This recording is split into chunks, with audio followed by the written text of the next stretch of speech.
નમસ્કાર મિત્રો, શ્રી હરિહર જ્યોતિષકારીમાં આપ સૌનું હૃદયથી ખૂબ ખૂબ સ્વાગત છે. મિત્રો, આજે મીન રાશિના જાતકો માટે 2023 શું લઈને આવી રહ્યું છે, કઈ વાતની સાવધાની રાખવી જોઈએ, ક્યાં લાભ થવાનો છે, સવિસ્તાર ઉપાયો સાથે આપણે ચર્ચા કરશું. સાથે ગ્રહોની પણ ચર્ચા કરશું. શનિ મહારાજ 17 જાન્યુઆરીથી મકર રાશિમાંથી પરિવર્તન કરી અને કુંભ રાશિમાં પ્રવેશ કરશે. તો મીન રાશિના જાતકો માટે આ શનિ મહારાજ એમ કહી શકાય પનોતીનો સમય તો ચાલુ થશે, પણ 12મા ભાવમાં પ્રવેશ કરશે. સૌથી પહેલો લાભ એ થશે, મીન રાશિના જાતકો માટે યાત્રા વધશે અને યાત્રાથી જે આપનો બિઝનેસ ચાલતો હશે ત્યાં પણ લાભ થવાની સંભાવના વધી જશે. વિદેશમાં આપ જે બિઝનેસ કરતા હોવ તો ત્યાં પણ વિદેશથી આપને લાભ થવાની સંભાવના વધી જશે.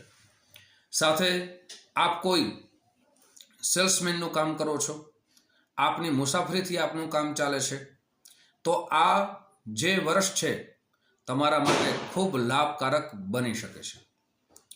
સાથે મિત્રો, બીજા ગ્રહની ચર્ચા કરીએ તો ગુરુ મહારાજ છે જે રાશિ પરિવર્તન કરશે. રાહુ મહારાજ રાશિ પરિવર્તન કરશે, મેષ રાશિમાં પ્રવેશ કરશે અને મીન રાશિના જાતકો માટે પ્રથમ ભાવમાં પ્રવેશ કરશે અને કેતુ છે એ 7મા ભાવમાં પ્રવેશ કરશે. હવે ગુરુ મહારાજની ચર્ચા કરીએ તો ગુરુ મહારાજ બીજા ભાવમાં રાશિ પરિવર્તન કરશે.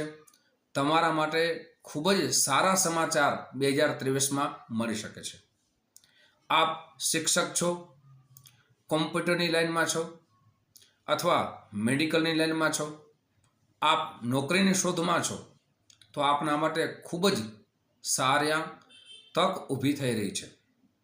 આપ નોકરી કરી રહ્યા છો તો આપની પદ ઉન્નતિ ખૂબ જ સારી સંભાવના વધી જશે. આપના કાર્યોથી સરકારી નોકરી કરો છો તો ત્યાં પણ સરકાર તરફથી આપને લાભ થવાની સંભાવના વધી જશે.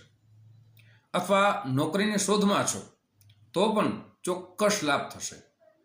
ગુરુ મહારાજ આપને ખૂબ જ સારા તક આપશે.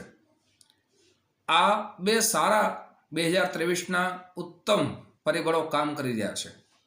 સાથે શનિ મહારાજની દ્રષ્ટિ 6ઠા ભાવમાં પડી રહી છે, સાથે 9મા ભાવમાં પડી રહી છે. તો જે વિદ્યાર્થી બંધુઓ છે તેના માટે આવતું 2023 આપ કોઈ પરીક્ષાની તૈયારી કરી રહ્યા છો અને એ પરીક્ષામાં આપને સફળતા જરૂર મળશે.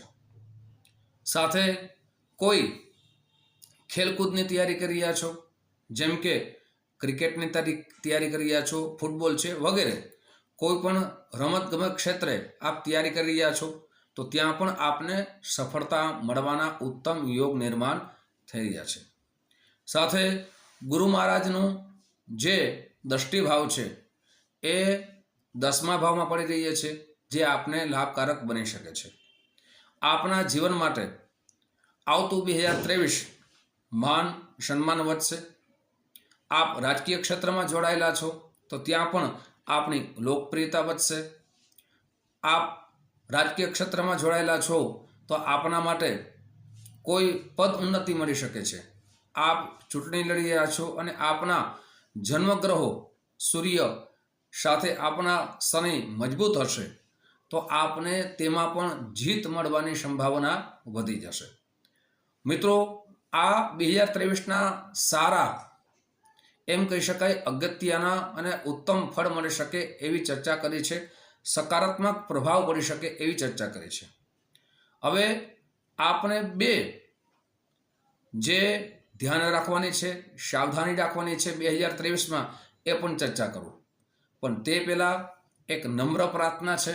મારા નવા મિત્રો આ વિડીયો જોઈ રહ્યા છો, મિત્રો આ વિડીયો તમને ગમે તો જરૂર લાઇકનું બટન દબાવજો. આ વિડીયો તમારા મિત્રોમાં ખૂબ શેર કરજો. સાથે મિત્રો, ઘંટીનું બટન જરૂર દબાવશો, જેનાથી દરેક નવા વિડીયોની જાણકારી સૌથી પહેલાં તમને પ્રાપ્ત થઈ શકે. ઘણા બધા મિત્રોના અમને કોલ આવે છે, SMS આવે છે કે શાસ્ત્રીજી અમારે અમારી જન્મ કુંડળી વિશે જાણવું છે. તો મિત્રો, મારા વોટ્સઅપ નંબર આપ્યા છે. એ વોટ્સઅપ નંબરની અંદર આપનું સંપૂર્ણ નામ, જન્મ તારીખ, જન્મ સમય, જન્મ સ્થળ આપ મોકલી આપશો. ઓનલાઈન અને ઓફલાઈન બંને. આપ નજીક હોવ, મારી ઓફિસ જામનગર શહેરમાં છે. આપ નજીકના વિસ્તારમાં રહેતા હોય તો આપને રૂબરૂ મળવાનું થશે. આપ દૂરના વિસ્તારમાં રહો છો તો આપને ઓનલાઈન કુંડલીનું વિશ્લેષણ કરી દેવામાં આવશે, જેમાં શાસ્ત્રોક્ત ઉપાય પણ કહેવામાં આવશે. પણ મિત્રો, જન્મકુંડલી જોવાની જે સુનિશ્ચિત દક્ષિણા છે એ આપને સૌથી પહેલાં મોકલી દેવાની રહેશે. જે Paytm, PhonePe, Google pay number આપને દેવામાં આવશે અને આપને સમય પણ દેવામાં આવશે. સાથે મિત્રો, ઘણા બધા મિત્રોના કોલ આવે છે કે અમારા કુળદેવ વિશે અમને ખબર નથી, અમારા બારોટજી વિશે અમને ખબર નથી. તો મિત્રો, બારોટજી આપના કોણ હોય એ વિષય ઉપર અમે સંશોધન કરીએ છીએ અને સચોટ હોય, આપણે કોઈ પણ પ્રકારનો વિવાદ સર્જન ન થાય એ પ્રયાસ તેના વિડીયા પણ રાખી રહ્યા છે, જેનાથી આપના કુળદેવી, આપના બારોટજી વિશે આપ જાણી. ખાસ મિત્રો, જ્યોતિષ જોવાનો જે સમય છે એ સવારે 10 વાગ્યાથી બપોરના 1 વાગ્યા સુધી છે, સાંજે 5 વાગ્યાથી લઈ અને રાત્રે 9 વાગ્યા સુધી છે. આ સમયે આપ કોલ કરીને આપ મુલાકાત કરી શકો છો. મિત્રો, હવે આપણે ચર્ચા કરીએ મીન રાશિના જાતકોના ગ્રહો વિશે. તો 2023ની અંદર આપણે 3 સાવધાની રાખવી ખૂબ જરૂરી છે. સૌથી પહેલાં રાહુ મહારાજ, જે 30 ઓક્ટોબરથી રાશિ પરિવર્તન કરશે અને આપના પ્રથમ ભાવમાં આવશે. તો કેતુ મહારાજ છે એ 7મા ભાવમાં આવશે. તો મીન રાશિના જાતકો માટે પતિ પત્ની વચ્ચે કોઈ પણ પ્રકારના ઝઘડા ન થાય, કોઈ પણ પ્રકારના વિવાદ ઊભા ન થાય, તેની સાવધાની રાખવી ખૂબ જરૂરી છે. સાથે આપનું મન ભ્રમિત ન થાય, આપ કોઈની ખોટી વાતમાં આવી ન જાઓ, તે સાવધાની રાખવાનો સમય છે. સાથે આપ ભાગીદારીમાં બિઝનેસ કરો છો તો પણ સાવધાની રાખવાનો સમય છે કે આપને નુકસાન ન થાય. અને 30 ઓક્ટોબર પછી આપ ભાગીદારીથી બિઝનેસ ન કરો તો તમારા માટે ઉત્તમ બની શકે છે. સાથે 30 ઓક્ટોબર પછી શેર બજારમાં પણ આપનું ધન ખૂબ સાવધાનીપૂર્વક આપને તેમાં રોકાણ કરવું જોઈએ.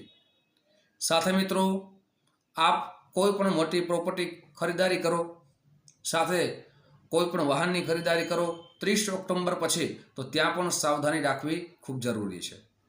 30 ઓક્ટોબર પછી આપને કોઈ પણ મિત્ર, સગા સંબંધીને પૈસા દેતી વખતે પણ સાવધાની રાખવી ખૂબ જરૂરી છે. સાથે મિત્રો, પૈસા આપણા જીવનમાં વિવાદનું કારણ ન બને એ સાવધાની રાખવી ખૂબ જરૂરી છે. સાથે મિત્રો, શનિ મહારાજની જે પનોતી નુકસાન કઈ રીતે કરી શકે તે પણ આપ જાણી લ્યો. 12મા ભાવમાં શનિ મહારાજનું રાશિ પરિવર્તન છે.